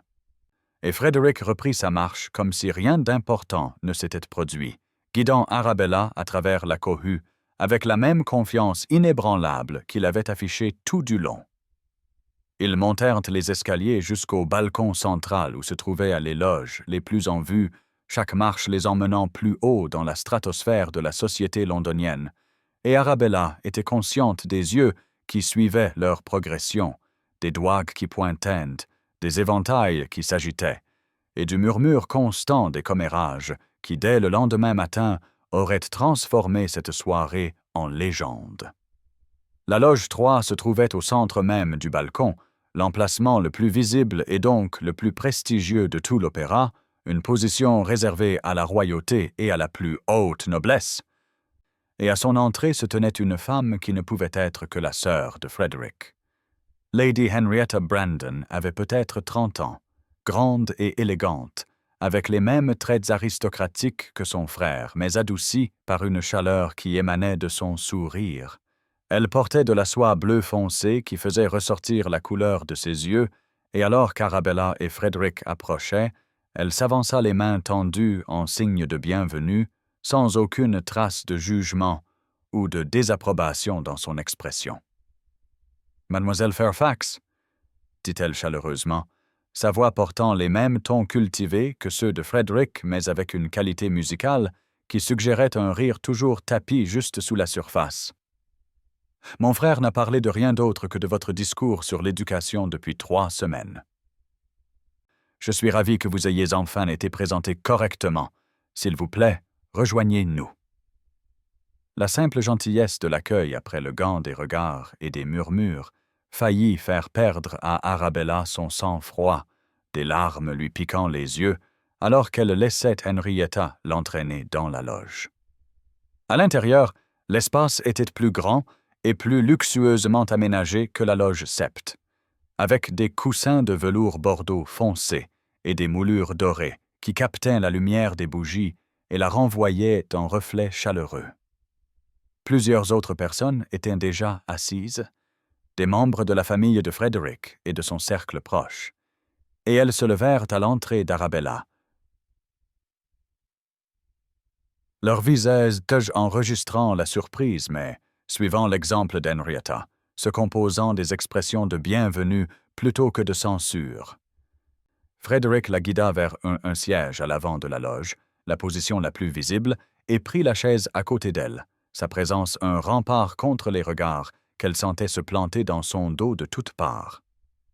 En bas, la scène était préparée pour le dernier acte, le rideau toujours baissé, mais l'orchestre accordant ses instruments en préparation, bien qu'Arabella soupçonnât que très peu de personnes dans le public prêteraient attention à Verdi ce soir, pas alors que le vrai drame se déroulait dans les loges au-dessus.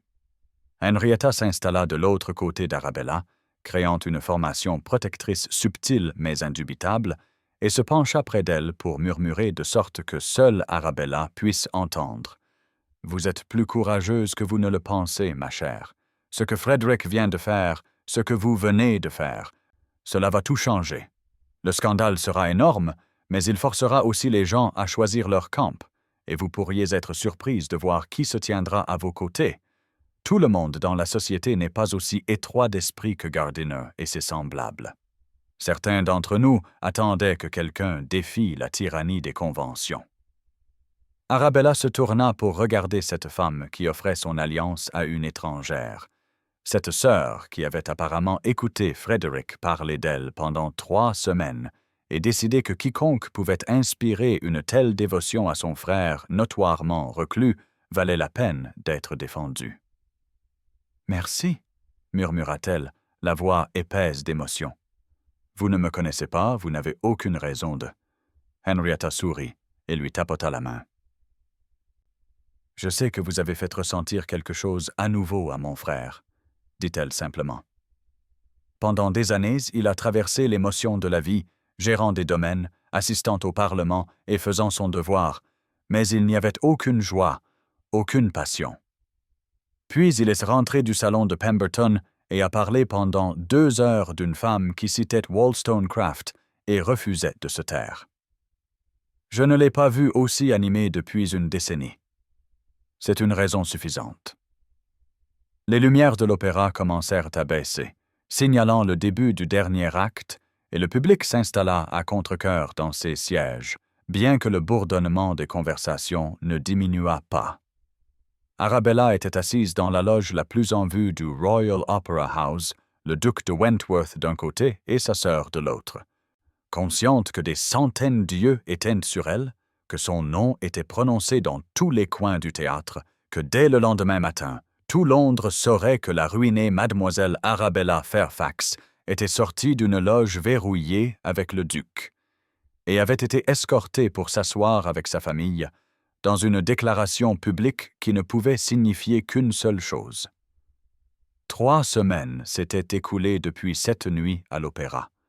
3 semaines au cours desquelles la cour d'Arabella et de Frederick était devenue le scandale de la saison, disséquée dans chaque salon et débattue dans chaque club de gentlemen, sujet d'innombrables lettres, visites matinales et déclarations choquées sur le déclin des bonnes mœurs. La bibliothèque du duc de Wentworth était devenue leur sanctuaire pendant ce siège, une pièce tapissée du sol au plafond de livres qui parlaient de monde au-delà des limites étroites de Londres, des volumes reliés en cuir sur la philosophie, la science et la littérature que Frédéric avait collectionnés au fil des ans à la recherche d'esprits à la hauteur du sien. La lumière de l'après-midi filtrait à travers de hautes fenêtres, donnant sur le jardin, créant des barres d'or sur le tapis turc aux motifs complexes de cramoisi et de bleu profond, et l'air sentait le vieux papier, le tabac et la légère douceur du thé que Henrietta avait fait monter 1 heure plus tôt. Arabella était assise dans l'un des fauteuils en cuir près de la cheminée, où un petit feu brûlait contre le froid d'avril.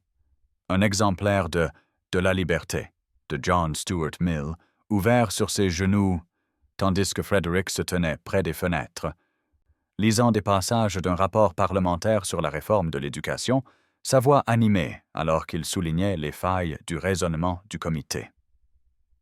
Henrietta occupait le canapé près de la porte, lisant ostensiblement, mais servant en réalité de chaperon, sa présence une concession à la bienséance sur laquelle Frederick insistait même en bafouant toutes les autres conventions sociales en recevant Arabella presque tous les après-midi depuis 2 semaines.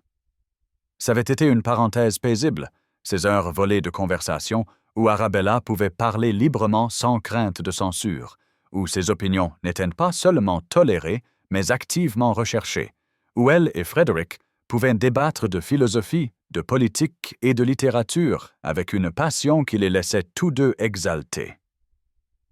Mais la paix se brisa comme du cristal sur la pierre lorsque la porte de la bibliothèque s'ouvrit brusquement sans avertissement et que le père d'Arabella, Lord Fairfax, entra avec la force d'une fureur vertueuse, son visage fleuri de colère et d'embarras, ses yeux flamboyants d'un mélange de honte et de détermination. Derrière lui venait la mère d'Arabella, Lady Fairfax, le visage pâle et les mains se tordant d'anxiété, les yeux déjà pleins de larmes.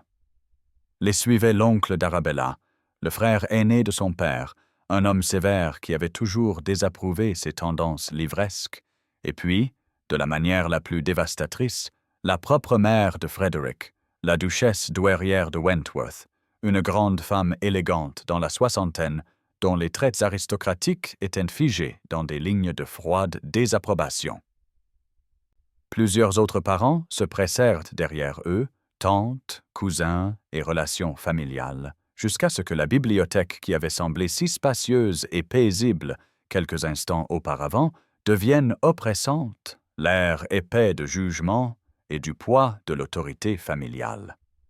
Arabella se leva instinctivement de sa chaise, le livre glissant de ses genoux au sol avec un bruit sourd qui sembla trop fort dans la tension soudaine, sa colonne vertébrale se raidissant alors que le regard de son père tombait sur elle, comme un coup physique. Frédéric posa son rapport parlementaire avec un soin délibéré et se plaça à côté d'elle. Sa grande silhouette rayonnant d'une fureur contenue, chaque muscle tendu par l'effort de se retenir d'ordonner à ses envahisseurs de sortir de son sanctuaire privé. Henrietta s'était également levée, une main sur le cordon de la sonnette à côté de la porte, prête à appeler les domestiques si nécessaire, son expression passant d'un contentement détendu à une méfiance alerte. Lord Fairfax ne perdit pas de temps en politesse, sa voix résonnant dans l'espace clos, alors qu'il s'adressait à sa fille, comme si Frédéric n'était même pas présent. « Arabella, cette folie doit cesser. Tu as assez fait honte à notre famille. Lord Gardiner a généreusement accepté de passer sur cette indiscrétion si tu t'excuses publiquement et que tu te retires dans notre domaine de campagne. » Les mots étaient si absurdes, si totalement déconnectés de la réalité, qu'Arabella faillit rire. Gardiner, qui l'avait publiquement humilié en annonçant ses fiançailles avec sa cousine depuis la scène de l'opéra, avait généreusement accepté de passer sur son indiscrétion d'être courtisé par un duc. La logique était si tordue qu'elle révélait la profondeur du désespoir de son père de restaurer ce qu'il percevait comme l'honneur de la famille, sa volonté de sacrifier le bonheur de sa fille à l'idole de la respectabilité sociale. « Je ne m'excuserai pas d'être courtisé par un homme qui apprécie mon esprit, père, » dit Arabella, et fut heureuse que sa voix sortît ferme et claire malgré le tremblement de ses membres. « Et je ne me cacherai pas. » Sa main trouva instinctivement celle de Frédéric, leurs doigts s'entrelaçant dans un geste de solidarité qui n'échappa pas à l'attention de leurs familles assemblées.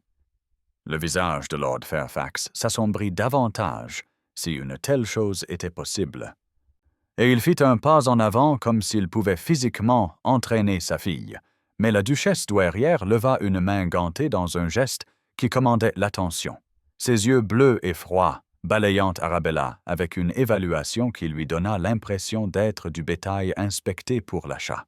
« Ma chère enfant, » dit la douairière, sa voix cultivée et raisonnable, ce qui rendit ces mots en quelque sorte plus cinglants que si elle avait crié. « Vous devez comprendre. Frédéric a besoin d'un héritier. Vous avez 28 ans, les risques à votre âge, les complications qui pourraient survenir. Vous voyez sûrement qu'une femme plus jeune serait plus appropriée pour... » Frédéric l'interrompit avant que sa mère ne puisse finir, sa voix comme de l'acier, dure et impitoyable d'une manière qu'Arabella n'avait jamais entendue de lui auparavant. « Mère, vous ne parlerez pas de mademoiselle Fairfax comme si elle était une poulinière. Son âge m'est indifférent. »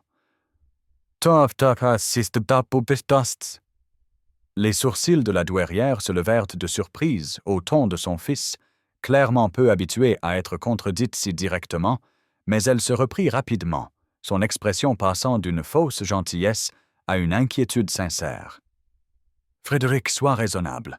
Elle est franche, a passé son apogée et est maintenant complètement scandaleuse. Tu pourrais avoir n'importe qui, n'importe quelle jeune femme de bonne famille et de bonne éducation. Pense à ton devoir envers la lignée, envers le nom de la famille. Toutes les jeunes dames de Londres seraient honorées de... » « N'importe qui, » interrompit à nouveau Frédéric, sa main se resserrant autour de celle d'Arabella dans une prise presque douloureuse, mais qui lui semblait être une ancre la maintenant à flot face à cette agression. « Oui, j'ai entendu cet argument de tous les coins de Londres ces 3 dernières semaines. Je pourrais avoir n'importe qui, ce qui signifie que je pourrais avoir n'importe quelle fille insipide et docile, qui serait d'accord avec tout ce que je dis, ne me défierait jamais, et produirait des héritiers à temps comme une jument bien dressée. Et j'ai choisi. Arabella Fairfax est la femme la plus extraordinaire que j'ai jamais rencontrée. Si cette famille ne peut pas avoir sa valeur, cela en dit long sur votre pauvreté de vision, pas sur la sienne. Les mots résonnèrent dans la bibliothèque comme une cloche, claire et sans compromis. Et Arabella sentit des larmes lui piquer les yeux, que ce soit de gratitude ou du pur soulagement d'avoir quelqu'un pour la défendre si absolument elle ne pouvait le dire.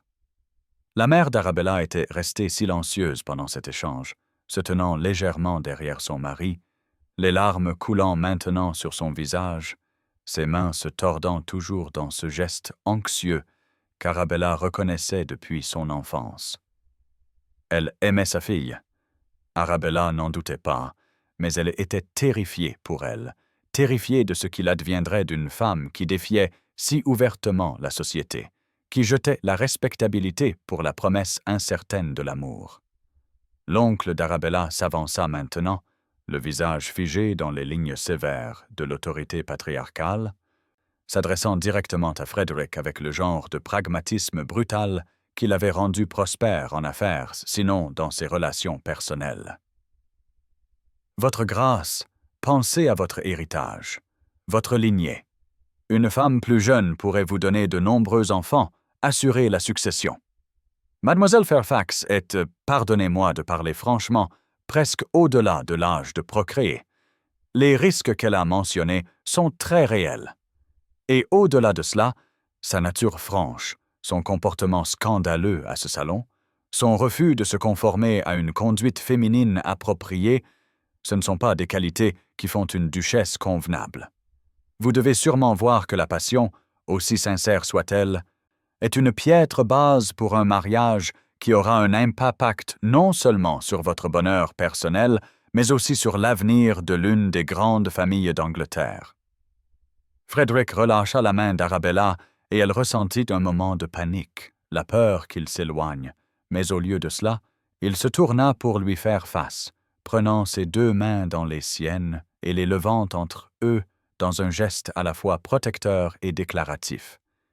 Ses yeux gris-bleu rencontrèrent les siens avec une telle intensité que le reste de la pièce sembla s'effacer, les parents en colère, l'atmosphère oppressante et le poids de leur jugement devenant tous un bruit de fond pour ce moment de connexion entre eux.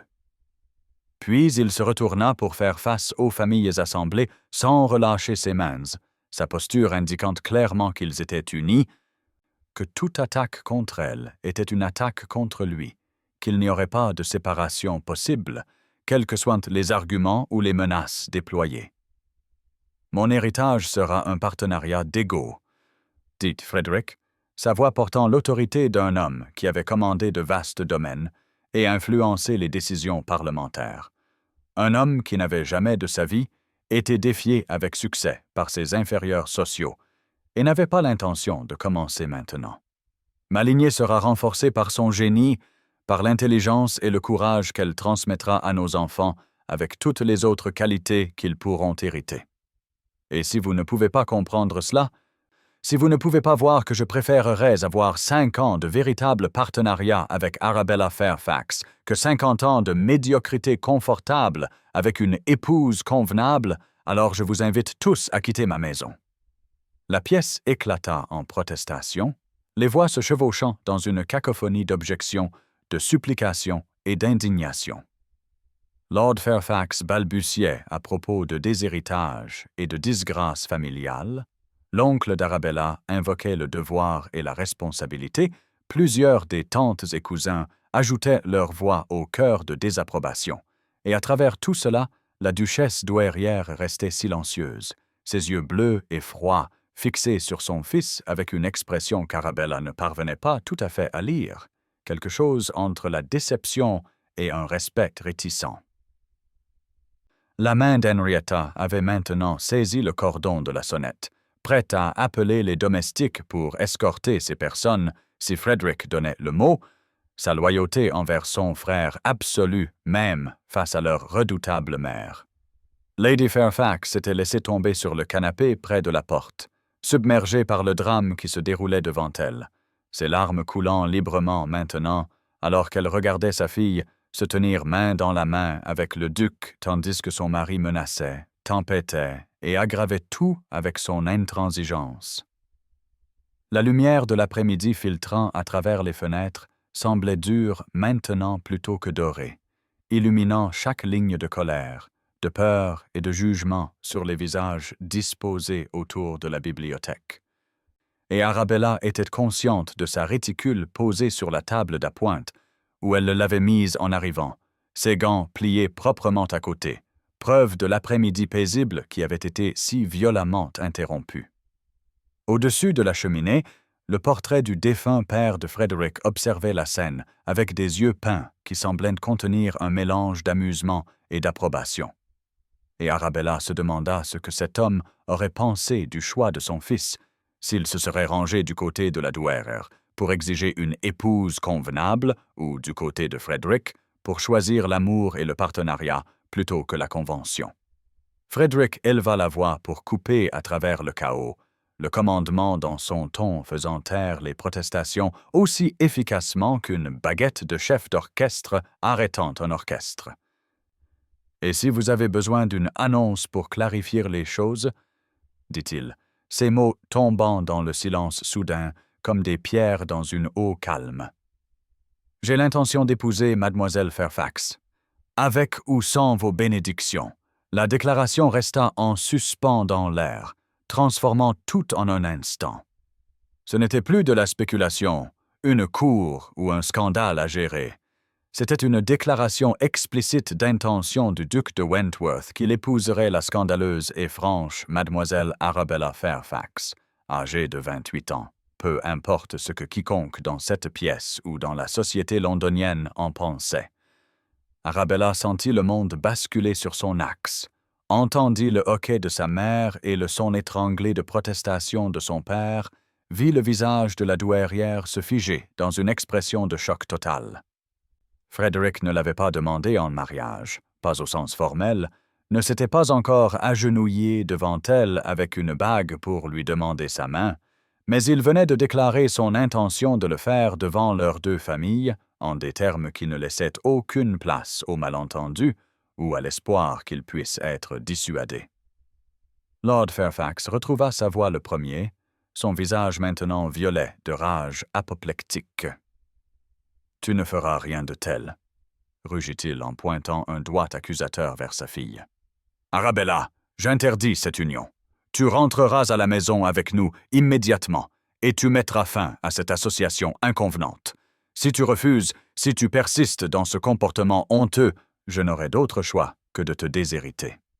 Tu n'auras pas de dot, pas de soutien familial, rien. Tu seras complètement coupé. » La menace était destinée à terrifier, à forcer la conformité par la pression financière et sociale. Mais Arabella sentit quelque chose changer en elle, les dernières chaînes de l'obéissance filiale se brisant comme des fils. Elle avait passé toute sa vie à chercher l'approbation de son père, modérant son comportement, cachant son intelligence et essayant désespérément d'être la fille qu'il voulait plutôt que la femme qu'elle était, et cela n'avait jamais été suffisant. Cela ne serait jamais suffisant, parce que la version d'elle-même qui l'approuverait n'existait pas réellement, était une fiction qu'elle ne pourrait jamais incarner avec succès, peu importe ses efforts. « Je suis désolée, père, » dit-elle, et elle le pensait malgré tout, désolée pour la douleur que cela lui causait même en refusant de se sacrifier pour l'éviter. 2 mois s'étaient écoulés depuis ce siège dans la bibliothèque, 2 mois au cours desquels les lignes de bataille avaient été tracées et redessinées, les familles avaient pris parti ou s'étaient retirées en désapprobation, et la société londonienne avait observé avec une fascination avide le duc de Wentworth et mademoiselle Arabella Fairfax poursuivre leur course scandaleuse malgré tous les obstacles placés sur leur chemin. Lord Fairfax avait mis sa menace de déshéritage à exécution, coupant complètement les ponts avec Arabella et interdisant à tout membre de la famille de communiquer avec elle. Bien que sa mère ait défié cet édit en envoyant des lettres secrètes remplies de larmes, de récriminations et de supplications désespérées pour qu'Arabella reconsidère avant qu'il ne soit trop tard. La duchesse douairière s'était retirée à la campagne en signe de protestation, déclarant qu'elle ne participerait pas à la ruine de son fils bien que Henrietta rapporta que même dans son exil, elle était usée par le refus absolu de Frédéric de plier, son insistance calme sur le fait qu'Arabella était et resterait son choix, que l'on approuve ou non. Et à travers tout cela, Arabella et Frédéric avaient continué à se voir, à parler, à construire entre eux quelque chose de plus solide que le scandale, de plus durable que les jugements éphémères de la société, un partenariat d'esprit et de cœur qui se renforçait de jour en jour. En cette soirée de fin juin, alors que le crépuscule peignait le ciel de Londres de nuances de rose et d'or, Arabella était assise dans une voiture à côté de Henrietta, se dirigeant vers une destination que Frédéric avait refusé de révéler malgré ses tentatives de plus en plus créatives pour extraire l'information. Il avait envoyé un mot ce matin-là pour solliciter sa présence pour la soirée, lui demandant de porter sa plus belle robe, lui promettant quelque chose qui, selon ses propres mots, transformerait tout. Henrietta était venue la chercher avec un sourire aux lèvres et un refus absolu de fournir le moindre indice, se contentant d'assurer à Arabella que Frédéric planifiait cela depuis des semaines et qu'elle devait lui faire confiance. La voiture tourna dans Bow Street et Arabella sentit son cœur commencer à s'emballer en reconnaissant où il se dirigeait, la façade familière du Royal Opera House s'élevant devant eux dans la lumière déclinante. La dernière fois qu'elle était venue ici, elle s'était effondrée dans la loge Sept, s'était évanouie d'humiliation et de chagrin, avait cru que sa vie se terminait alors même que Frédéric se préparait à y entrer et à tout changer. Maintenant, alors que la voiture s'arrêtait à l'entrée, elle vit que l'opéra était sombre, aucune foule ne se pressant aux portes, aucune voiture alignée pour décharger sa cargaison scintillante du tout Londres. Henrietta lui serra la main et dit doucement « Il a loué le théâtre entier pour la soirée. Juste pour vous. » Les mots frappèrent Arabella comme un coup physique, lui coupant le souffle alors que la pleine implication s'enregistrait. Le Royal Opera House tout entier, l'une des plus grandes salles de Londres, louée pour une seule soirée pour une représentation privée pour un public d'une seule personne. L'extravagance était stupéfiante. Mais plus encore était le symbolisme, le choix délibéré de retourner sur le site de sa plus grande humiliation et de le transformer en quelque chose de tout à fait différent. Des larmes se formaient déjà dans ses yeux, alors qu'un laquais ouvrait la portière de la voiture et l'aidait à descendre. Alors que Henrietta murmurait qu'elle attendrait dans le hall, que cette nuit était pour Arabella et Frédéric seuls. Le grand hall d'entrée était éclairé par ce qui semblait être 1000 bougies, leurs flammes se reflétant dans les miroirs et les dorures, jusqu'à ce que l'espace brille comme l'intérieur d'un écrin à bijoux. Et se tenant au centre de tout cela se trouvait Frédéric, resplendissant en tenue de soirée, ses yeux gris-bleu fixés sur elle, avec une intensité qui rendit ses genoux faibles. Il la rejoignit en 3 longues enjambées et prit ses mains dans les siennes, les portant à ses lèvres dans un geste à la fois courtois et intime. « Vous avez loué un opéra entier, » dit Arabella, sa voix déjà brisée par l'émotion, et Frédéric sourit de ce sourire rare qui transformait ses traits austères en quelque chose de radieux. « Pour une demande en mariage, » confirma-t-il, l'amenant vers les escaliers qui les mèneraient aux loges. « Je voulais remplacer votre souvenir de cet endroit, le remplir de joie au lieu de honte. » Ils montèrent les escaliers familiers jusqu'au 2e balcon, et le cœur d'Arabella battait si fort qu'elle pensa qu'il pourrait éclater de sa poitrine alors qu'ils approchaient de la loge Sept, la même loge où elle s'était assise seule et s'était effondrée. Où Frédéric avait pour la première fois verrouillé la porte, s'était agenouillé devant elle et lui avait offert la reconnaissance au lieu de la pitié. Mais la loge était transformée, remplie de roses blanches dont le parfum embaumait l'air, les coussins de velours remplacés par de nouveaux en bleu saphir profond, et quand elle s'assit dans le fauteuil qui avait tenu sa forme inconsciente 2 mois auparavant, c'était comme s'asseoir dans un monde entièrement différent. En bas, l'orchestre était assemblé dans la fosse, un ensemble petit mais parfaitement formé, et alors qu'elle et Frédéric s'installaient dans leur siège, le chef d'orchestre leva sa baguette, et les premières mesures des Noces de Figaro de Mozart remplirent le théâtre. Arabella reconnut immédiatement le choix et sentit de nouvelles larmes monter à ses yeux devant la parfaite adéquation de celui-ci, un opéra sur des serviteurs déjouant leur maître noble, sur l'esprit et l'intelligence triomphant du rang et des privilèges, sur l'amour qui défiait la hiérarchie sociale.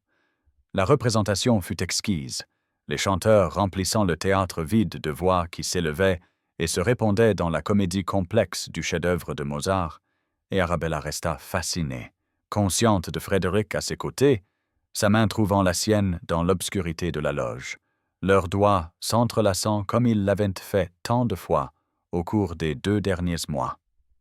Lorsque le premier acte se termina et que le rideau tomba, Arabella se tourna pour le remercier de ce cadeau extraordinaire, mais Frédéric se levait déjà, lui offrant sa main avec un sourire qui contenait à la fois confiance et vulnérabilité. « Viens avec moi », dit-il simplement, et il la conduisit hors de la loge, en bas des escaliers, non pas vers la sortie, mais vers la scène elle-même. Ils passèrent par une porte latérale qui menait aux coulisses, à travers les ailes où les chanteurs se reposaient entre les actes, puis Frédéric la guida sur la scène elle-même, dans le cercle de lumière dorée projeté par les lampes de scène qui avaient été laissées allumées. L'immensité du théâtre vide s'étendait devant eux, 3 étages de loges s'élevant comme les couches d'un gâteau de mariage, toutes vides maintenant, sauf la loge septe, où ils étaient assis quelques instants auparavant, visible au-dessus d'eux, comme un rappel de l'endroit où ce voyage avait commencé. La scène était couverte de roses blanches, des centaines d'entre elles, disposées en de grandes cascades qui transformaient l'espace en jardin, et le parfum était écrasant, magnifique, remplissant ses poumons de douceur alors que Frédéric se tournait pour lui faire face. Les mains d'Arabella tremblaient maintenant, tout son corps secoué par l'énormité du moment, parce qu'elle comprenait ce qui allait se passer, avait su dès l'instant où elle était entrée dans l'opéra que cette nuit transformerait tout, mais savoir et ressentir étaient des choses très différentes. Frédéric prit ses 2 mains dans les siennes, son contact chaud et ferme, malgré l'émotion qu'elle pouvait voir vaciller dans ses yeux. Puis, avec une grâce délibérée, il s'agenouilla devant elle pour la 2e fois dans ce théâtre, mais cette fois-ci en pleine lumière des projecteurs, plutôt que dans l'ombre d'une loge verrouillée, rien de caché, rien de honteux, seulement eux deux, et le choix qu'ils faisaient ensemble. « La dernière fois que je me suis agenouillé devant vous en ce lieu, » dit Frédéric, sa voix portant clairement à travers le vaste espace, « c'était dans l'ombre, avec la porte verrouillée. Ce soir, je m'agenouille dans la lumière, avec le monde entier invité à voir. Bien que j'aie choisi de garder ce moment pour nous seuls. » Ses mains relâchèrent les siennes juste assez longtemps pour sortir de son manteau un petit paquet enveloppé dans du papier brun, et quand il le plaça dans ses mains tremblantes, elle put sentir à travers l'emballage que c'était un livre. « Tu t'es effondrée dans ce théâtre, Arabella, » continua-t-il, ses yeux ne quittant jamais son visage, humilié par de petits esprits qui ne pouvaient comprendre ta valeur. Je voulais remplacer ce souvenir, remplir cet espace de joie au lieu de honte, te montrer que l'endroit où tu croyais que tout se terminait était en fait là, où tout a commencé. Arabella déballa le paquet avec des doigts tremblantes, le papier tombant pour révéler un livre relié en cuir usé, les pages jaunies par l'âge, et quand elle lut le titre en relief en or délavé sur le dos, « Défense des droits de la femme » par Mary Wollstonecraft, elle comprit toute la mesure de ce qu'il lui offrait. C'était une première édition, réalisa-t-elle, son œil de bibliophile reconnaissant la date de publication de 1792. Un livre qui avait été scandaleux à son époque et restait controversé même 66 ans plus tard, un livre qui avait plaidé pour l'éducation et l'égalité des femmes, alors que de telles idées étaient considérées comme un radicalisme dangereux.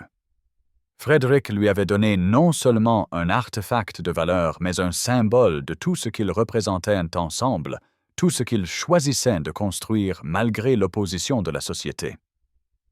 Je t'ai dit un jour que je voulais la femme qui plaidait pour l'éducation des femmes, dit Frederick, et sa voix était rauque d'émotion maintenant, le contrôle prudent s'effaçant pour révéler la profondeur de son sentiment. Je veux la femme qui cite la philosophie et défie les conventions. Je veux mon égale, ma partenaire, ma plus féroce alliée. Il tendit la main et ouvrit le livre à une page qu'il avait marquée d'un ruban, pointant un passage qu'il avait souligné au crayon, et Arabella lut à travers ses larmes les mots que Wollstonecraft avait écrits plus d'un demi-siècle auparavant. Je ne souhaite pas que les femmes aient le pouvoir sur les hommes, mais sur elles-mêmes. Épouse-moi, Arabella, dit Frederick, et maintenant sa voix se brisa complètement, toute prétention de réserve aristocratique abandonnée au profit d'une honnêteté brute. Épouse-moi et nous aurons le pouvoir sur nos propres vies, ensemble. Nous construirons un partenariat qui défie toutes les attentes que la société a essayé de nous imposer. Nous élèverons des enfants, si nous avons la chance d'en avoir, pour qu'ils valorisent l'intelligence plutôt que la docilité, le courage plutôt que la conformité, la vérité plutôt que la tradition. Nous organiserons des salons où les femmes pourront parler librement et les hommes devront écouter. Nous utiliserons ma position et mes ressources non pas pour maintenir le statu quo, mais pour le défier, pour faire de la place à d'autres à qui l'on a dit qu'ils étaient trop ou pas assez. Épouse-moi et passe ta vie en conversation avec moi, à te disputer avec moi, à m'enseigner, à grandir avec moi. Épouse-moi parce que je ne peux imaginer un avenir sans toi, parce que ces 2 derniers mois m'ont montré ce que signifie vraiment le partenariat, parce que tu m'as fait croire que l'amour, le respect et la communion intellectuelle ne sont pas des choses séparées, mais différentes facettes du même, tout précieux. Arabella pleurait ouvertement maintenant, les larmes coulant sur son visage alors qu'elle serrait le livre contre sa poitrine d'une main et tendait l'autre pour prendre le visage de Frederick dans sa paume, sentant la légère rugosité de sa barbe du soir sous sa main gantée, la chaleur de sa peau, la réalité de cet homme qu'il avait vu au plus bas et avait choisi non pas de la secourir mais de la rejoindre, de s'agenouiller à ses côtés dans l'obscurité, puis de la conduire dans la lumière. « Je n'ai jamais imaginé », réussit-elle à dire à travers ses larmes. « Après tout, après le scandale, les familles, les menaces et l'exil, que je pourrais être aussi heureuse, que quelqu'un me verrait vraiment, et voudrait non pas me changer, mais me célébrer. » Frederick tourna la tête pour déposer un baiser dans sa paume, un geste si tendre que de nouvelles larmes débordèrent. Et quand il parla à nouveau, sa voix était ferme d'une certitude absolue. « Dis oui, Arabella. Dis oui et je passerai chaque jour à m'assurer que tu restes aussi heureuse, à me battre à tes côtés contre toutes les forces qui essaieraient de nous diminuer l'un ou l'autre, à construire avec toi une vie qui n'appartient qu'à nous de définir. » « Oui, » dit-elle, et le mot sortit comme un sanglot et un rire combiné, toute la joie, le soulagement et l'amour écrasant qu'elle ressentait, se déversant dans cette seule syllabe. « Oui, Frederick, 1000 fois oui. Je t'épouserai, je me disputerai avec toi, je te défierai et je t'aimerai pour le reste de ma vie. » Il se releva d'un bond et la prit dans ses bras, le livre pressé entre eux alors qu'il la tenait serrée, et elle pouvait sentir son cœur battre contre sa poitrine au rythme du sien. L'orchestre, qui s'était tu pendant la demande en mariage, éclata soudain dans le finale triomphal de Figaro, la musique enflant pour remplir le théâtre vide comme si le bâtiment lui-même célébrait leur union, et Arabella rit à travers ses larmes du timing parfait de la chose.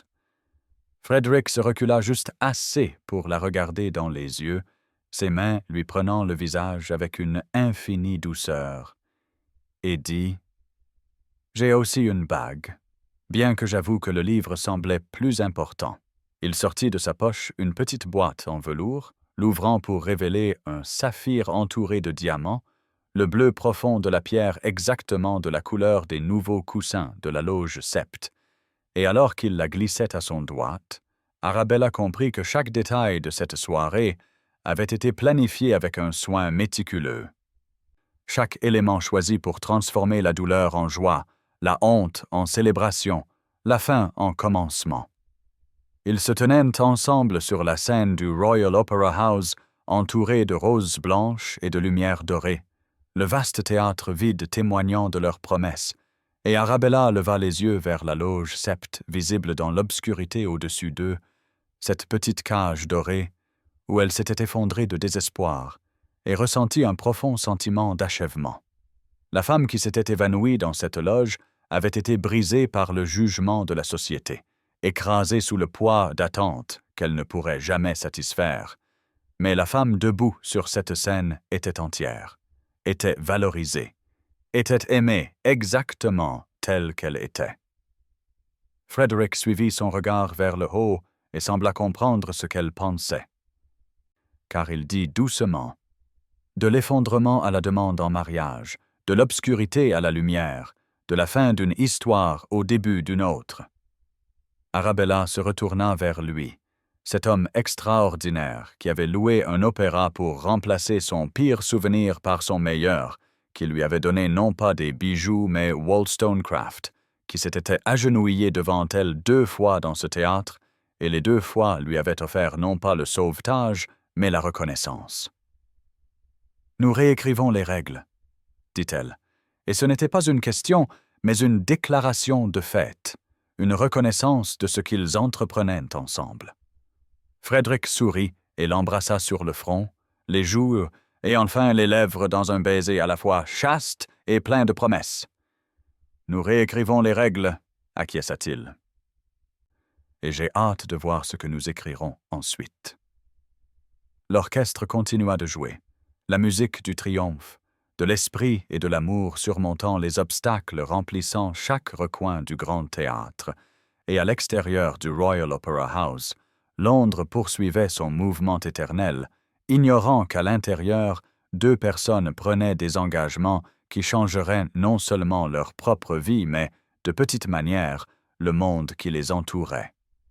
La loge Sept se tenait vide au-dessus d'eux, un monument à là où ils avaient été, tandis que la scène en dessous les tenait dans sa lumière dorée, une célébration de là où ils allaient. Et alors qu'Arabella se penchait dans l'étreinte de Frederick, la première édition de Wollstonecraft toujours serrée dans une main et sa bague brillant sur l'autre, elle comprit qu'elle avait enfin trouvé ce qu'elle avait cherché toute sa vie sans le savoir. Un partenaire qui s'agenouillerait avec elle dans l'obscurité et se tiendrait avec elle dans la lumière, qui valoriserait son esprit autant que son cœur, qui la choisirait non pas malgré son intelligence, son courage et son refus d'être diminué, mais à cause d'eux, et qui passerait le reste de leur vie ensemble à construire quelque chose que la société disait impossible, mais qu'ils savaient simplement inévitable.